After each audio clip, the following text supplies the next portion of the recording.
To be clear, Sting right here had just had his 29th birthday, Mhm. and he hadn't been in the business a whole hell of a long time. But of course, I think everybody knows famously he started at the exact same time as the Ultimate Warrior. Yeah. And the Ultimate Warrior is going to be a big part of the WrestleMania show. And of course, 2 years from here, Sting's going to become the world champion, as does the Ultimate Warrior on the other channel.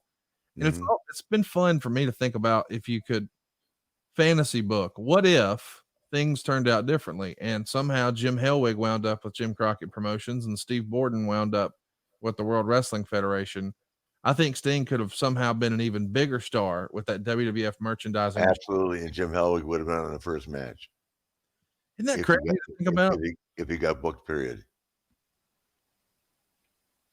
Sorry to say that, but you hate It's, to say anything about someone that's not here, but there's no comparison in their ability in the ring.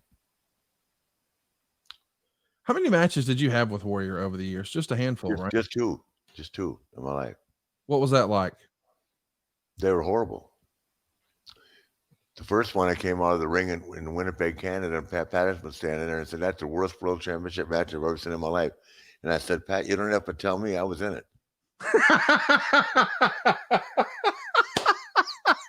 The second time with Charles Barkley in the front row in Phoenix, he dropped me on my head, and that's when I got the inner ear problem.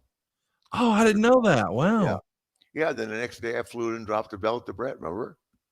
I knew you had some sort of vertigo thing, and Oh, that's it was bad, yeah, and that's why I felt so bad about the match with Brett when we changed the title to him, and then I went home because I couldn't get up and down with the equilibrium.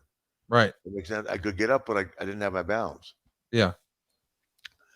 It's kinda like, remember after Edge suplexed me in a ladder match? Yep.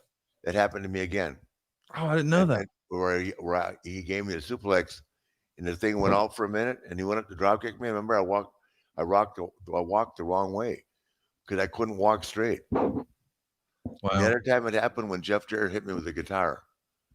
But otherwise, I've been lucky. It's gone. It's been normal. But There's another thing for me to give Jeff shit about. He's on his podcast every week telling everybody yeah, he's a horseman, and I'm not buying it.